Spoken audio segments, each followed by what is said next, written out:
जय मसीह की आप सबको। आइए आज का वचन करते हैं शुरू। भजन संहिता 133 और उसकी एक आयत को मैं पढ़ूंगा। देख क्या ही भला और मनोहर बात है कि भाई लोग आपस में मिल के रहें। पढ़े गए वचन पे प्रभु आशीष करे, हमसे बात करे, हम सब की कमी घटियों को परमेश्वर इस वचन के द्वारा पूरा करे। आइए हम प्रार्थना करते हैं। प्यारे प्रभु जी, धन्यवाद, स्तुति और बड़ाई के साथ आपके चरणों में आके झुक जा के दंडों प्रणाम करते हैं। समय दिया है, धन्यवाद देते हैं। दया करके सहायता और मदद करें, आपके विश्वास में और आपके प्रेम में प्रभु जी बढ़ाएं। पढ़े गए वचन पे आशीष करें, हमसे बात करें, हम सब की कमी घटियों को प्रभु जी पूरा करें। एंकरेज होने के लिए सहायता और मदद करें। प्रभु यीशु मसीह को जानने के लिए सहायता और मदद करें। प्रभु जी, मैं भी अपनी बुद्धि और ज्ञान के साथ में प्रभु जी पवित्र आत्मा से भर के इस वचन को प्रभु जी बोल सकूं। प्रभु जी, आप मेरी भी सहायता और मदद करें। हमारी प्रार्थना विनती को प्रभु यीशु मसीह के नाम से मांगते हैं, आमीन। भजन संहिता 133 और उसकी एक आयत के ऊपर हम बहुत दिनों से ध्यान दे रहे थे कि देख क्या ही भला और मनोहर बात है कि भाई भाई आपस में मिल के रहें। यानी कि यहाँ पे प्रभु यीशु मसीह हमें एक आज्ञा दे रहे हैं, यानी कि वचन हमें एक आज्ञा देता है। यानी कि आदि में वचन था और वचन ही परमेश्वर था। यानी कि हम जब वचन पढ़ते हैं तो इसका मतलब ये है कि परमेश्वर जो है हमसे बात करता है, हमारी गलतियों को दिखाता है और हमें बताता है वचन कि हमें किस रास्ते पे चलना चाहिए और किस तरह से हमें जीना चाहिए। है भाई और बहनों, यहाँ पे परमेश्वर ने एक आज्ञा दी है और कहा है कि भाई भाई अगर आपस में मिलजुल के रहते हैं तो कितनी भला और कितनी मनोहर बात है। जब भाई भाई आपस में मिलजुल के रहते हैं तो इससे जो है पिता परमेश्वर की महिमा होती है। और अगर भाई भाई अगर मिलके नहीं रहते हैं तो लोग कहते हैं कि ये कैसे लोग हैं, कैसे भाई हैं और कैसे ये चर्च को जाते हैं करके इस तरह से परमेश्वर के नाम की निंदा भी होती है। हे भाई और बहनों, कई रिश्ते हम इस दुनिया में रह के चुन सकते हैं कि मैं इससे रिश्ता बना के रखना चाहता हूँ, इससे बना के नहीं रखना चाहता हूँ। मगर एक रिश्ता ऐसा है जो कि हम नहीं चुन सकते हैं। ये सिर्फ जो है परमेश्वर जो है चुनता है वो रिश्ते को। वो रिश्ता जो है भाई और बहन का रिश्ता है। ये रिश्ता जो है इंसान नहीं चुनता है, इसे परमेश्वर तय करता है कि कौन किसी का बड़ा भाई होगा, कौन किसी का छोटा होगा, कौन किसके घर में पैदा होगा। हे भाई और बहनों, आज परमेश्वर हमसे ये बात कर रहे हैं इस वचन के द्वारा। अगर आप भी परमेश्वर के लहू से धुल चुके हैं, अगर आपने भी अपने पापों की माफ़ी मांग ली है, अगर आप भी मंडली में जाते हैं, आपने भी बपतिस्मा ले लिया है, अगर आप भी सेवा करते हो, अगर आप भी परमेश्वर की मेज में से भाग लेते हो, तो भाई और बहनों आज परमेश्वर इस वचन से हमसे बात कर रहा है। आज परमेश्वर सारे विश्वासियों से एक सवाल पूछ रहा है कि क्या आपके भाई के साथ आपके रिश्ते कैसे हैं? आपके भाई और बहनों के साथ आपके रिश्ते कैसे हैं? हे भाई और बहनों, बहुत दिनों से हम एक वचन के ऊपर ध्यान देते हुए आए हैं। उत्पत्ति की किताब 4 अध्याय में हम लोगों ने 2 भाइयों को देखा, वहाँ पे कयीन और हेबेल को। यानी कि 2 भाई है, इन दोनों भाइयों का एक ही पिता है, एक ही माता है। ये दोनों भाई का एक ही परमेश्वर है, एक ही परमेश्वर की आराधना करते हैं, एक ही परमेश्वर के पास आए हैं, एक ही परमेश्वर को जो है बलि चढ़ाने के लिए आए हैं। लेकिन भाई और बहनों, इन दोनों भाइयों का स्वभाव जो है एक दूसरे के खिलाफ है। ये दोनों का स्वभाव जो है, दोनों का जो है अलग अलग स्वभाव है। हे भाई और बहनों, एक भाई का जो छोटा है उसका स्वभाव जो है बहुत ही दीन और बहुत ही नम्र और अपने भाई से और अपने माता पिता से प्यार करने का स्वभाव है। और दूसरा भाई कयीन है जो बड़ा है, उसका स्वभाव बहुत ही कठिन, बहुत ही जलन रखने वाला और बहुत ही अपना अपना करने वाला, सब कुछ मुझे मिल जाए, यानी कि लालची स्वभाव है। हे भाई और बहनों, आज परमेश्वर इस वचन से हमसे बात कर रहा है। इन दोनों भाइयों का स्वभाव जो था अलग था, इसलिए दोनों भाई साथ मिलके नहीं चल पाए। अगर आप भी अपने भाई के साथ मिलके चल नहीं पा रहे हो, तो भाई और बहनों, आज परमेश्वर हमसे पूछ रहा है, क्या आपका स्वभाव कैसा है? आपका हेबेल के जैसा स्वभाव है या कय्यून के जैसा स्वभाव है? हेबेल के जैसा स्वभाव है जो अपने भाई से प्यार करता था, या कय्यून के जैसा स्वभाव है जो अपने भाई का नुकसान कर चुका था? हे भाई और बहनों, क्या आपने भी अपने भाई के साथ भलाई की है कि आप अपने भाई के साथ बुराई ही करते हो और बुराई ही करना चाहते हो? तो भाई और बहनों, इस वचन के द्वारा हमसे परमेश्वर बात कर रहा है। हम देखते हैं कि पहला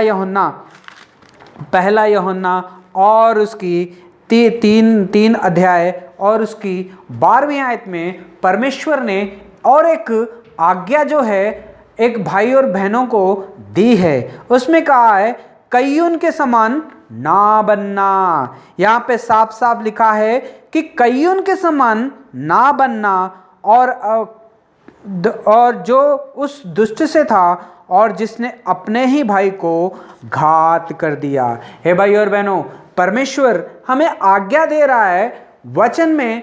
पहला यूहन्ना 3 अध्याय में हमसे कहा जा रहा है कि कय्यून के समान ना बनना, जिसने अपने भाई को ही घात कर दिया था। हे भाई और बहनों, हम देखते हैं आजकल के जो रिश्ते हैं बहुत ही जरा नाजुक है। हमारा दुश्मन जो है कहीं दूर से नहीं होता है, हम अपना दुश्मन जो है अपने भाई को सबसे ज़्यादा मानते हैं। छोटी छोटी सी बातों पे नाराज़ हो जाते हैं, छोटी छोटी सी बातों पे दुखी हो जाते हैं और कहते हैं कि मैं अपने भाई से बात नहीं करूंगा, मैं उसका नुकसान कर दूंगा, मैं उसे बर्बाद होना देखना चाहता हूं। हे भाई और बहनों, यहाँ पे परमेश्वर हमें आज्ञा दे रहा है।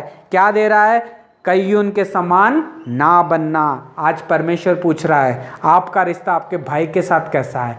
आप कय्यून के समान बने हो, अपने भाई से नफरत करते हो, अपने भाई को घात करना चाहते हो, अपने भाई को मार देना चाहते हो? तो भाई और बहनों, आज परमेश्वर कह रहा है, पहला यूहन्ना 3 अध्याय और उसकी 12वीं आयत में, कय्यून के समान ना बनना, क्योंकि वो दुष्ट से था, यानी कि शैतान की चालों पे चलता था। शैतान के जैसा उसके अंदर स्वभाव था, जो अपने ही भाई को नुकसान करने का स्वभाव उसके अंदर था। ये अपने ही भाई को नुकसान कर देना, अपने ही भाई को घात कर देना, अपने ही भाई से जलन रखना, ये सारी चीज़ों हैं दुष्ट शैतान जो है हमारे अंदर डालता है। अगर हमारा दुष्ट शैतान हमारे अंदर ये बात को डाल रहा है कि अपने भाई से नफरत करो, अपने भाई को घात करो, तो भाई और बहनों, याद रखना कि ये परमेश्वर नहीं हमसे कह रहा है, शैतान कह रहा है कि अपने भाई से नफरत कर। है भाई और बहनों, क्या आप उस दुष्ट से हो या कि आप परमेश्वर से हो, प्रभु यीशु मसीह से हो? अगर आप प्रभु यीशु मसीह के लहू से धुल चुके हो, अगर आपके प्रभु यीशु मसीह ने आपको आपके पापों से माफ़ कर दिया है, अगर आप बपतिस्मा ले चुके हो, तो भाई और बहनों, आपको अपने भाई से प्यार करना चाहिए। आज्ञा दी गई है, कय्यून के समान ना बनो। हे भाई और बहनों, उत्पत्ति की किताब और उसका 4 अध्याय, उत्पत्ति की किताब 4 अध्याय और उसकी 13वीं आयत में कय्यून परमेश्वर से कह रहा है, तब कय्यून ने यहोवा से कहा, मेरा दंड सहने के योग है। हे भाई और बहनों, अगर कय्यून के समान अगर हम बन भी जाते हैं, तो भाइयों बहनों, उसका परिणाम जो है बहुत ही खतरनाक हो सकता है। हे भाई और बहनों, कय्यून ने अपने भाई से जलन रखी, अपने भाई को घात करना चाहा, अपने ही भाई को घात भी कर दिया और वो वहां से भाग गया। हे भाई और बहनों, कय्यून ने सोचा, मुझे किसी ने देखा नहीं है, अपने भाई को घात करे हुए मुझे कुछ नहीं फर्क पड़ेगा, लेकिन फिर भी वो भाग गया कि शायद मैं बच गया। हे भाई और बहनों, माता और पिता यानी कि कय्यून के माता और पिता ने नहीं देखा था कि कय्यून ने हेबल को मारा है, लेकिन भाई और बहनों परमेश्वर उसे ऊपर से देख रहा था कि उसने किस तरह से उसके भाई को घात किया, किस तरह से वो वहां से बच के भाग गया। हे भाई और बहनों, परमेश्वर ने उसे पूछा कि तेरा भाई कहाँ है? उसने कहा मुझे क्या पता, मैं अपने भाई का रखवाला हूँ क्या।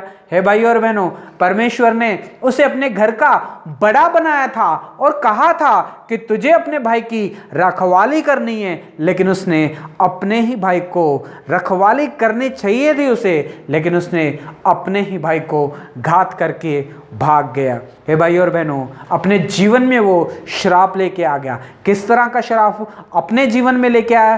परमेश्वर ने उसे कहा कि तू अपनी उपज तो उगाएगा, यानी खेती बाड़ी तो करेगा, लेकिन उसका पूरा फल जो है कभी नहीं खाएगा। तो धरती पर घूमता रहेगा, कभी तुझे चैन नहीं आएगा, एक जगह पे तू रह ही नहीं पाएगा।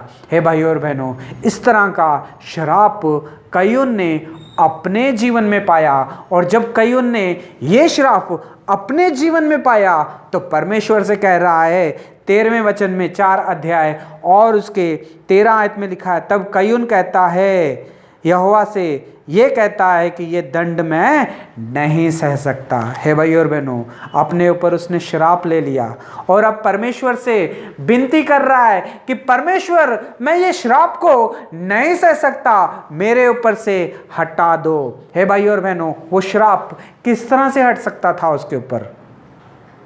क्योंकि उसने अपने भाई को घात कर दिया था, इसलिए उसके जीवन में श्राप आ गया था। उसके बाद उसके बच्चों के जीवन में भी वही श्राप जो था उसे लगा रहा, और परमेश्वर से, यानी कि वो अपने माता पिता से तो दूर हो गया, परमेश्वर का हाथ भी कय्यून के ऊपर से उठ गया और वो श्रापित बन गया। हे भाई और बहनों, उस टाइम पे उसे माफ़ी नहीं मिली, उस टाइम पे कोई नहीं था।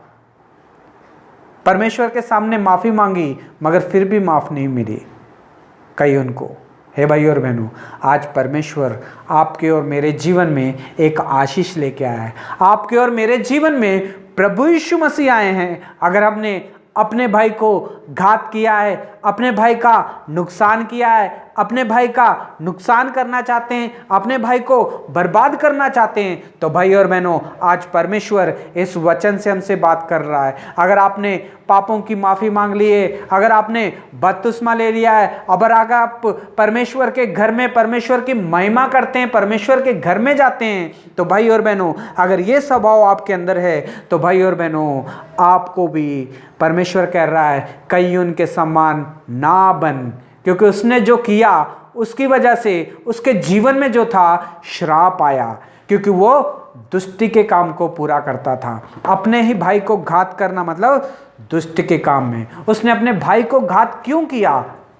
क्या उसके भाई ने उसका कुछ बिगाड़ा था? उसके भाई ने उसका कुछ नहीं बिगाड़ा था, क्योंकि उसके भाई के काम जो थे अच्छे थे और कय्यून के काम जो थे बुरे थे। अच्छे काम करता था फिर भी उसने घात किया। हे भाई और बहनों, आज परमेश्वर हमसे इस वचन से हमसे बात कर रहा है।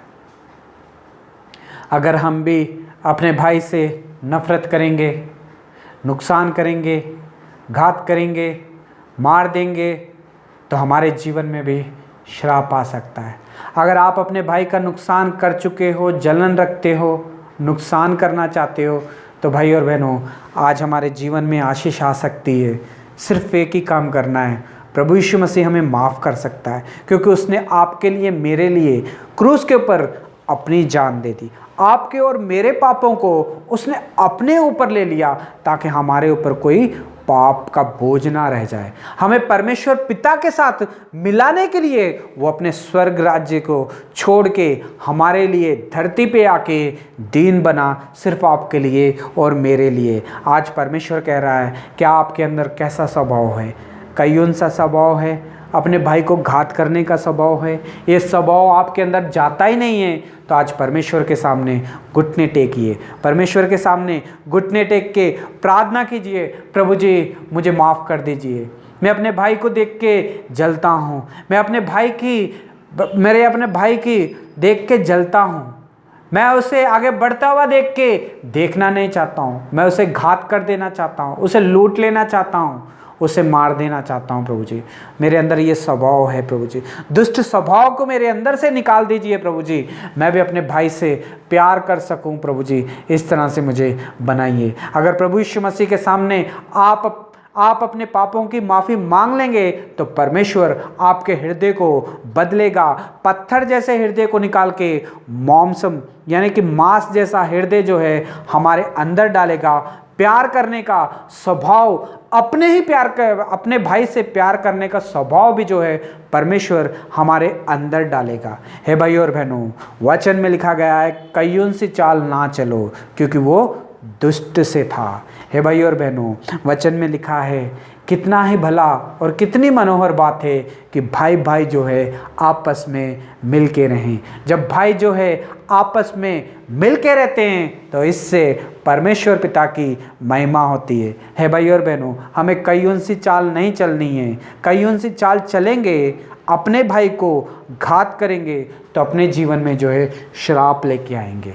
हे भाइयों और बहनों, वो श्राप हमारे बच्चों के ऊपर आएगा। परमेश्वर हमें आशीष देना चाहता है, परमेश्वर में आशीष का वारिस बनाना चाहता है। और वचन में कहा गया है कईयों सी चाल ना चलना क्योंकि वो दुष्ट से था, उसने अपने भाई को घात किया था। हे भाइयों और बहनों, परमेश्वर आपको बहुत सारी आशीष और बरकत दे। God bless you.